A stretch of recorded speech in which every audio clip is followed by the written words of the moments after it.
रब ताला ने कुरान मजीद में इस हकीकत का बयान किया, फरमाया बलिल्लाहु मौलाकुम, फरमाया बल्कि अल्लाह तुम्हारा मौला है, वहुव खैरुन नासिरीन, और वो बेहतरीन मददगार है। वो जो रब तुम्हारा मौला है वो बेहतरीन मददगार है। और अगर वो मदद करे तुम्हारी, सूरह आले इमरान में आगे जाके इरशाद फरमाया अगर अल्लाह मदद करे तो फिर तुम पर कोई गालिब नहीं आ सकता, और अगर वो तुम्हारी मदद छोड़ दे तो फिर कोई तुम्हारी मदद कर सकता, कोई मदद नहीं कर सकता। बदर की जंग भी और फतेह मक्का भी रमज़ान मुबारक में हुआ है। मैं दोनों पर गौर कर रहा था तो एक नया मजमून मेरे जहन में आने लगा।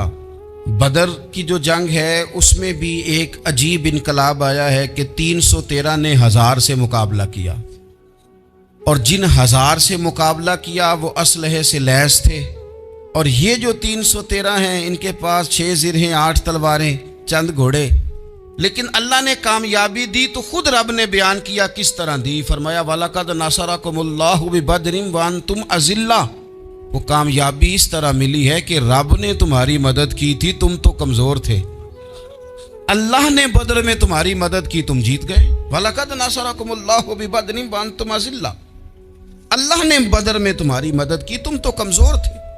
फिर फतेह मक्का नसीब हुई तो उसमें भी बेहतरीन मनसूबाबंदी नबी पाक अलैहिस्सलाम ने फरमाई, बेहतरीन हिकमत अमली हुजूर ने अपनाई। लेकिन हमें जो अल्लाह रसूल ने बात समझाई वो क्या है, इज़ा जा नस्रुल्लाह वल फतह, फरमाया जब अल्लाह की मदद आई और फतह नसीब हो गई। ये अल्लाह ने मदद फरमाई तुम्हारी, यहाँ भी फतेह मक्का भी अल्लाह की मदद से, जंगे बदर भी अल्लाह की मदद से। वो जो मदद है अल्लाह ताला की, जब वो हम ये करते हैं कि हम अपनी सारी ज़िंदगी सियासत की नज़र कर दें। हमारी सियासत सिर्फ मुल्क में नहीं होती, हमारी सियासत ख़ानदान में भी होती है, हम घर के अंदर भी सियासत करते हैं। हम किसी ख़ास तरीके से लोगों को अपने पीछे चलाना चाहते हैं, हम एक ख़ास उसलूब इख्तियार करते हैं कि लोग हमारे पीछे चलें। उसका नुकसान हमें ये होता है कि सियासत जो होती है ये शतरंज के हेर फेर की तरह होती है, तो इसके राज बड़ी जल्दी खुलने लग जाते हैं। पता चल जाता है कि बंदा मुखलिस नहीं था, सियासत कर रहा था, तरीके सलीके से इसने जोड़ के रखा हुआ था। हम हर जगह सियासत के बलबोते पर चीज़ों को लेकर चलना चाहते हैं, सियासतें नाकाम हो जाती हैं, सियाने सियाने लोग फेल हो जाते हैं। बचता सिर्फ वही है जिसके पीछे रब ताला की मदद शामिल हाल होती है। अपनी ज़िंदगी के अंदर हम जो कुछ भी कर रहे हैं, जिस शोबे से भी हमारा ताल्लुक है, आज हमने इस बात पे गौर करना है कि पहले तो ये गौर कर लें कि जो काम हम कर रहे हैं क्या वो काम ऐसा है कि उसमें अल्लाह की मदद हमें मिलेगी। अगर आप कोई माज़अल्लाह नाजायज़ काम कर रहे हैं, फेले हराम का इर्तिकाब कर रहे हैं, तो उसमें तो मदद इलाही आएगी नहीं। पहले तो ये देखें जो कर रहे हैं वो काम मदद इलाही वाला है, और अगर अल्लाह ताला की मदद वाला वो काम है फिर उस पर गौर करें कि क्या हमने मालिक से मदद का सवाल किया है, हमें मदद मुयस्सर आ रही है। वो मैंने बुज़ुर्गों से एक बात सुनी थी, वो बड़ी याद रह गई। वो फरमाया करते थे काबिलियत भी बड़ी चीज़ है लेकिन कबूलियत सबसे बड़ी चीज़ है। काबिल होना भी बड़ी बात है लेकिन ज़्यादा बड़ी बात यह है कि उसकी बारगाह में कबूल भी है कि नहीं। अपनी ज़िंदगी में अल्लाह की मदद की तरफ बढ़ें, मालिक की मदद का हुसूल इख्तियार करने की कोशिश करें, अल्लाह के साथ अपने आप को जोड़ें। अगर अल्लाह की मदद नसीब हो, ये जो हम जितना डरते रहते हैं, सहमे रहते हैं, परेशान रहते हैं कोई क्या कर देगा, हमारे यहाँ ना हर शोबे में माज़अल्लाह एक माफिया है, इल्ला माशाअल्लाह। माफिया कहता है मेरे साथ मिलोगे तो मैं चलने दूंगा, वरना मैं नहीं चलने दूंगा। मार्केट में आ ही नहीं सकता फलाना बंदा, क्योंकि यहाँ हमारा कब्जा है। और मेरे भाई फिर बहुत सारे लोग जिनकी नीयतें और इरादे बड़े अच्छे होते हैं शुरू में, वो भी उस माफिया का शिकार हो जाते हैं और उनके रंग में रंग जाते हैं। याद रखना, किसी शख्स की ब्लैकमेलिंग का कभी शिकार ना होना, कभी किसी की मीठी और मुसज्जा मुकफ़ा बातों का शिकार ना होना। कोई क्या कर सकता है अगर अल्लाह मददगार हो तो। जिसको रब करीम उठाना चाहे उसे कोई गिरा सकता है। हम ये डरे डरे सहमे सहमे परेशान परेशान फैसला करने की ताकत नहीं, मुझे चलना चाहिए कि नहीं, उठना चाहिए कि नहीं, करना चाहिए। उठ बांध कमर क्यों डरता है, फिर देख खुदा क्या करता है। حضرت عبداللہ ابن عباس فرماتے ہیں میرے نبی پاک علیہ السلام نے میری تربیت فرمائی، حضور نے میری تربیت فرمائی، اور محبوب پاک علیہ السلام نے فرمایا عبداللہ یاد رکھنا، یہ نوجوان دوست میری بات لکھ لیں، پریشان لوگ میری بات لکھ لیں، جن کے پاس قوت فیصلہ نہیں وہ اس بات کو لکھ لیں۔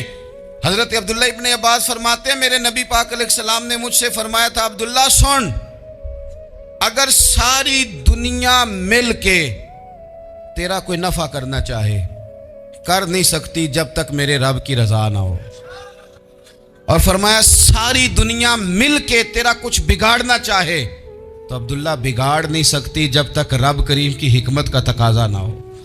لوگوں سے ڈرنا، لوگوں کی طرف دیکھنا، ماحول دیکھ کے اپنے راہ کا تعین کرنا، ہر بندے کے خیالات کے مطابق ڈھلنے کی کوشش کرنا، فلانا نہ ناراض ہو جائے، فلانا نہ ناراض ہو جائے، وہ جس نے ہونا ہو جائے، بس رب رسول ناراض نہ ہو۔ اپنی زندگی میں اپنے مالک کو مولا جان کے بل اللہ مولاکم، اللہ تمہارا مولا ہے، وَهُوَ خَيْرُ النَّاصِرِينَ، وہ بہترین مددگار ہے۔ توجہ جب بھی کریں رب کی جانب کریں، اپنے دل کا قبلہ درست رکھیں، سوچوں کے زاویے سیدھے رکھیں۔ میرے بھائی مالک جب بندوبست کر دے نا، جب مالک بندوبست کر دے پھر ایسا بندوبست کرتا ہے کہ لوگوں کے پاس نا چارہ نہیں رہتا۔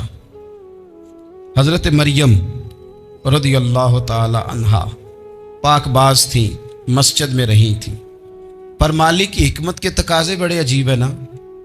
پھر جناب مریم کو اللہ تعالیٰ نے بغیر شوہر کے اولاد عطا کر دی۔ یہ بات ہی ایسی تھی، وہ کسی نے کہا تھا کہ مخلوق تو فنکار ہے اس درجہ کے پل بھر میں سنگے در کعبہ سے بھی اصنام تراشے، تم کون ہو کیا چیز ہے داغ کبابی، لوگوں نے تو مریم پہ بھی الزام تراشے۔ تو لوگوں نے کہا کدھر سے لے آئی بچہ، تیرا باپ تو ایسا نہیں تھا، کہاں سے لے آئی؟ اللہ کرے میں آپ کو سمجھا سکوں، ذرا اپنے آپ کو وہاں کھڑا کریں کہ ایک پاک باز عورت، پاک باپ کی بیٹی، طیب ماں کی بیٹی، اور اللہ کے گھر میں پرورش پانے والی خاتون، ایک وہ وقت اور ایک یہ وقت کہ اس عورت کو کٹہرے میں کھڑا کر کے پوچھا جا رہا ہے کہ معاذ اللہ تیری گود میں بچہ جائز نہیں ہے، کہاں سے لائی ہے؟ اب خود سے صفائیاں بندہ کتنی کو دے، کتنی کو وضاحتیں کرے۔ اور میں نے تو اپنی زندگی میں دیکھا ہے زیادہ وضاحت دینے والے کو بھی لوگ جھوٹا سمجھنے لگ جاتے ہیں، زیادہ وضاحت دینے پر بھی لوگ کمزوری کا اظہار سمجھتے ہیں کہ کمزور پڑ گیا۔ آپ صلح کی کوشش کرتے ہیں، سامنے والا بزدل سمجھ لیتا ہے، زیادہ وضاحتیں بھی کمزور کر دیتی ہیں۔ اب حضرت مریم کو کٹہرے میں کھڑا کر کے کہا بچہ کس کا ہے؟ تو پھر خدا بندوبست جب کرے، اللہ جب مددگار ہو، تو پھر حضرت مریم کی گواہی درختوں سے نہیں دلوائی، اس نے پتوں سے نہیں دلوائی، پھر فرشتے نہیں بھیجے۔ حضرت مریم کہنے لگی مجھ سے نہ پوچھو، وہ جو پنگوڑے میں ہے اسی سے پوچھ لو، ان سے پوچھو نا، وہ کون ہے پوچھ لو، ان سے کر لو سوال۔ انہوں نے کہا پنگوڑے میں چند دنوں کا بچہ یہ جواب دے گا؟ مددگار تھا رب، ان کی برات کا اعلان کرنا تھا مالک نے، اور جب مالک اعلان کر دے، جب مالک تیری صفائی دینا چاہے، جب مالک تجھے دنیا کے سامنے نکھارنا چاہے، تو پنگوڑے میں لیٹے حضرت عیسیٰ بول کے کہنے لگے انی عبداللہ آتانی الکتاب، فرمایا میں اللہ کا بندہ ہوں، رب نے مجھے کتاب عطا کر کے نبی بنا کے دنیا میں بھیجا ہے، میں اللہ کا بندہ ہوں، کتاب لے کے آیا ہوں، نبی بن کے آیا ہوں۔ پھر پنگوڑے سے اعلان ہو گیا، پھر بچہ بول پڑا۔ اور یہ ایک دفعہ نہیں بات ہوئی، یہ بنی اسرائیل میں ایک جریج نام کے شخص بھی تھے جو نماز پڑھ رہے تھے، بعض نے لکھا ہے نفل نماز تھی، اماں نے پکارا تو آئے نہیں، تو ماں کے منہ سے نکل گیا تو اتنی دیر تک مرے گا نہیں جب تک کسی بے حیا عورت کا منہ نہ دیکھ لے۔ تو وہ عبادت گزار تھے، لیکن لوگوں نے ان کی عبادت، ریاضت، پرہیزگاری کو نہیں دیکھا، بس ایک عورت کو بھیج کے الزام لگوا دیا۔ وہ عورت آیا جایا کرتی تھی، اب آ جاتی ہیں عورتیں، مسئلہ پوچھنے کی نیت سے بھی آ جاتی ہیں۔ ماحول میں کچھ جگہ ایسی بھی ہیں جہاں عورتیں دم کرانے کے بہانے آ جاتی ہیں۔ وہ خاتون آتی جاتی تھی، उस खानकाह पे आस्थाने पे ये बुखारी में मौजूद है। फिर उसने कहा मेरी गोद में जो बच्चा है ये इन्हीं का है। मुझे बताएं कैसे बंदा वजाहत दे। हालात खराब हो गए, लोग कुटिया जलाने लगे, माहौल और तरह का बन गया। मेरे नबी पाक अलैहिस्सलातो सलाम फरमाते हैं फिर उस रब के बंदे ने कहा मालिक तू करीम है, तेरी मशीयत का तकाजा आया जो मेरी माँ ने जुमले बोले थे, पर अब मैं वजाहत देने के काबिल नहीं रहा, अब तू ही करम करेगा तो दरवाज़ा खुलेगा। तो वो चंद दिनों का बच्चा पंघूड़े में बोल के कहने लगा मैं इस दरवेश का नहीं, मैं तो फलाने चरवाहे का बच्चा हूँ, वो जो बकरियां चराता है। रब की मदद को पुकारें, अपने साथ अपने मालिक की मदद को शामिल करें, थोड़े रिस्क पर भी गुजारा अच्छा होने लग जाएगा। सारे लोग आपको गिराने की तदबीरें कर रहे होंगे और मालिक आपको इज्जतें अता फरमा देगा, उसकी बारगाह से हिकमत का तकाजा और हो जाएगा। हमने सारी जिंदगी लोगों को राजी करने में गुजार दी, सारी जिंदगी बुढ़ापा आ गया बच्चों को पालते, और बच्चों ने आखिरी उम्र में कह दिया अब्बा अगर कोई ढब का काम कर लेते तो आज हमारे दिन भी फिर न जाते। सारी जिंदगी गुजार दी बहन भाइयों को राजी करने में, सारी जिंदगी गुजार दी जिम्मेदारियां उठाने में। उनको 99 दफा दिया, एक दफा नहीं दिया तो उन्होंने कह दिया तूने तो कभी दिया ही नहीं, तू था ही नहीं। सारी जिंदगी मोहल्लेदारों इलाके वालों को राजी करने में गुजार दी। और मैंने ऐसे लोग भी देखे दीन के लिए वक्त गुजारा, लेकिन जब बुढ़ापे में दांत काम न करते थे तो वक्त के मुफ्तियों को भी मस्जिदों की कमेटियों ने कह दिया अब आपकी समझ नहीं आती, हमने खतीब को यौर रखना है, न देखो दुनिया की तरफ, दुनिया रुला देती है, न राजी करो बंदों को, बंदे थका देते हैं, न पीछे भागो हर वक्त दुनियादारों के, ये इंसान को कमजोर कर देते हैं। वो तो करीम ही बड़ा है, 2 आंसू जमीन पर बाद में गिरते हैं, बंदे के गुनाह सारे पहले माफ फरमा देता है।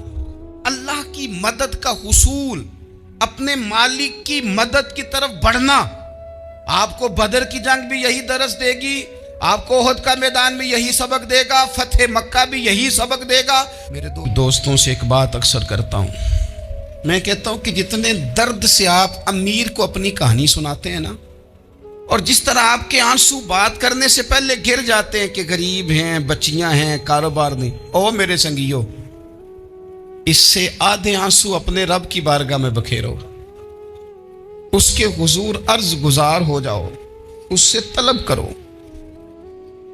एक वक्त इंसान पर जिंदगी में ऐसा आता है कि उसे यूं महसूस होता है कि मेरा साया भी तरह से पीछे हट गया है, उसे यूं लगता है कि मैं किसी सहारे पे हाथ डालता हूं तो वो भाग जाता है मुझसे। लेकिन मालिक की बारगाह ऐसी अजीम बारगाह है, रब रसूल के आस्ताने इतने बड़े हैं कि आप जब वहां कशकोले तलब दराज करते हैं तो झोली फैलाने में देर लगती है, उनको भरने में तो कोई देर नहीं लगती। हमने अपना सोच का किबला ही दुनिया को बना लिया है। ये जो अल्लाह वालों की मदद है ये तो है नहीं, अल्लाह ही की मदद है, लेकिन ये जो सेठों की तरफ तवज्जो करना, नवाबों की तरफ तवज्जो करना, दुनियादारों की तरफ तवज्जो करना और अपना मिजाज इस तरह का बना लेना, यारो गर्दन को झुका देता है खैरात का पत्थर, जहां में मांगने वालों के सर कभी ऊंचे नहीं होते। और इकबाल कहते हैं गैरत है बड़ी चीज जहाने तगो दो में, पहनाती है ये फक्र को ताजे सरदारा। मैं अर्ज करूंगा कि अपनी आप जब तवज्जो का किबला अल्लाह रसूल को बनाएंगे तो रब फरमाते व यर्ज़ुक़हु मिन हैसु ला यहतसिब, मैं ना तुझे वहां से रिस्क दूंगा जहां से कभी तेरा गुमान भी नहीं गया होगा, यहां से भी मिल सकता है, तूने सोचा भी नहीं होगा।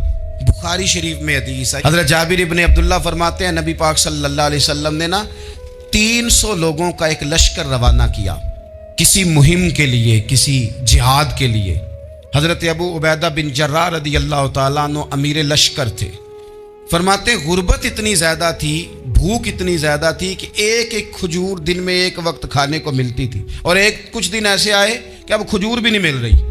फरमाते इतनी ज़्यादा भूख लगी मुजाहिदीन को, 300 बंदा पत्ते खा के गुजारा होने लगे। ये बुखारी में मौजूद है। आप फरमाते हैं कि दरिया के किनारे हमारा पड़ाव था, ठहराव था। जब भूख से निढाल हो गए ना وَيَرْزُقْهُ مِنْ حَيْثُ لَا يَحْتَسِبُ، اللہ وہاں سے روزی دیتا ہے گمان بھی نہیں ہوتا۔ فرماتے ہیں ایک مچھلی اللہ تعالیٰ نے دریا کے کنارے بھیجی، فرماتے ہیں وہ تھی تو مچھلی پر پہاڑ جتنی تھی۔ بخاری میں لفظ ہیں، حضرت جابر ابن عبداللہ رضی اللہ تعالیٰ عنہ فرماتے ہیں 300 آدمی 18 دن تک اس مچھلی کو کھاتے رہے، مچھلی ختم ہی نہیں ہوئی۔ مچھلیاں نہیں، مچھلی کہتے ہیں 18 دن 300 بندہ کھاتا رہا، مچھلی ختم ہی نہیں ہوئی۔ اور فرماتے ہیں کہ اس کی ہڈی نکال کے، کانٹا کہیں گے آپ اپنی زبان میں، کہتے ہیں وہ نکال کے نا تو اس کو کھڑا کیا نا جب، تو اونٹ کجاوے سمیت اس کے بیچ سے گزر جاتا تھا، 2 اس کے کانٹے جوڑے۔ فرماتے ہیں وہ اس کا گوشت ہم کھاتے تھے اور اس کی چربی بطور تیل کے ہم جسموں پہ ملتے تھے، بیماروں کو اس سے سکون آتا تھا، تندرستی شفا ہوتی تھی۔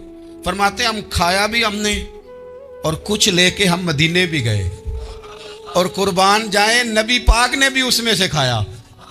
ہم نے عرض کی حضور یہ معمہ کیا ہے، یہ ماجرا کیا ہے؟ تو محبوب نے فرمایا تمہارے پاس غذا نہیں تھی، رب نے تمہارے لیے بندوبست کیا ہے، اللہ نے تمہیں دیا ہے مکان، وہاں سے خیر طلب کرو۔ دنیا دار کیا دیں گے، کیا دے سکتے ہیں، کیا حیثیت ہوتی ہے کسی، اللہ کہتا ہے وہاں سے دوں گا۔ تو جو اللہ مال دے وہ لینا چاہیے کہ رشتہ داروں کا مال دیکھنا چاہیے؟ جو اللہ دے وہ لینا چاہیے کہ سیٹھوں نوابوں کی جیبیں دیکھنی چاہیے؟ جو اللہ دے وہ قبول کرنا چاہیے یا دیکھنا چاہیے کون سا آدمی کہاں پہنچ گیا؟ چھوڑو، اپنی مٹی پہ چلنے کا سلیقہ سیکھو۔ کسی کے سنگ مرمر پہ چلو گے تو پھسل جاؤ گے، پھسل جا۔ اس پر ایک اور بات عرض کر دوں، صحیح بخاری سے، مسلم سے ایک اور بات، کچھ چیزیں ایسی ہیں جن سے اللہ کی مدد آتی ہے، مدد ملتی ہے۔ ایک چیز ان میں سے ایسی ہے جس سے بہت مدد نازل ہوتی ہے، وہ ہے کہ جب رب آپ کو دے نا تو پھر آپ بھی اس کے رستے میں دیں، پھر مدد آتی ہے، پھر اور آتا ہے۔ بخاری مسلم میں حدیث ہے، یہ زیادہ ہی توجہ طلب امر ہے، اس پر آپ غور کریں گے۔ حضرت ابو ہریرہ فرماتے ہیں کہ نبی پاک علیہ السلام نے فرمایا ایک شخص نے بادلوں کے اندر سے آواز سنی کہ فلاں آدمی کا کھیت اور باغ خشک ہو گیا ہے، وہاں برسو اور اس کے کھیت کو سیراب کرو۔ وہ بڑا حیران ہوا کہ بادل سے آواز آ رہی۔ پھر اس نے دیکھا کہ ایک پہاڑی پر بارش ہوئی، وہ بادل وہاں برسا، پھر نالیوں سے ہوتا ہوا پانی ایک طرف چلا۔ تو جس نے آواز سنی تھی، حضور بیان کر رہے ہیں، وہ بھی پیچھے پیچھے چلا کہ پانی کدھر جا رہا ہے۔ اس نے جا کے دیکھا کہ ایک مقام پہ ایک باغ کو وہ پانی لگ رہا ہے اور ایک آدمی وہ پانی لگا رہا ہے۔ اس نے اس سے پوچھا تیرا نام کیا ہے؟ اس نے کہا کیوں؟ کہنے لگا بتا نا۔ اس نے نام بتایا تو کہنے لگا یہی تو وہ نام ہے جو میں نے بادلوں کے اندر سے سنا ہے کہ فلاں کے کھیت کو پانی دے دو۔ اس نے کہا یار تو کیا عمل کرتا ہے کہ اسپیشل تیرے لیے بارش برسے؟ یہ بخاری پڑھ رہا ہوں، سیاستہ سے حدیث عرض کر رہا ہوں۔ اس سے پوچھا تو کیا کام کرتا ہے کہ جناب اللہ تبارک و تعالیٰ کا حکم کرم آیا کہ خاص تیرے لیے پانی برسے اور تیرے کھیت کو سیراب کرے؟ تو اس نے کہا چھوٹا ذمہ دار ہوں، پر جب فصل اگتی ہے تو 3 حصے کرتا ہوں، ایک حصہ اپنے بال بچوں پہ، بہن بھائیوں پہ خرچ کرتا ہوں، ایک حصہ پورا، اور ایک حصہ دوبارہ کاشتکاری پہ لگاتا ہوں، اور تیسرا حصہ خالص میں نے مسکینوں، یتیموں اور غریبوں کے لیے رکھا ہوا ہے۔ وہ جو تیسرا حصہ، اللہ کرے آپ سمجھیں، وہ رب کے بندوں پہ تیسرا حصہ خرچ کرتا ہے نا، تو کریم مالک نے فرمایا جہاں سے غریب کا حصہ جاتا ہے وہ کھیت خشک نہیں رہنا چاہیے، وہ جہاں سے مسکین روٹی کھاتے ہیں وہ خشک نہ رہے، جہاں سے یتیموں کو کچھ آتا ہے کہیں اس کی فصل رہ نہ جائے۔ میں اور آپ بھی اگر اپنے مال میں مسکینوں، یتیموں، غریبوں کے حصے رکھ لیں گے تو فصلیں خشک نہیں رہیں گی، ان کے اندر تازگی آئے گی، نور آئے گا، کرم آئے گا۔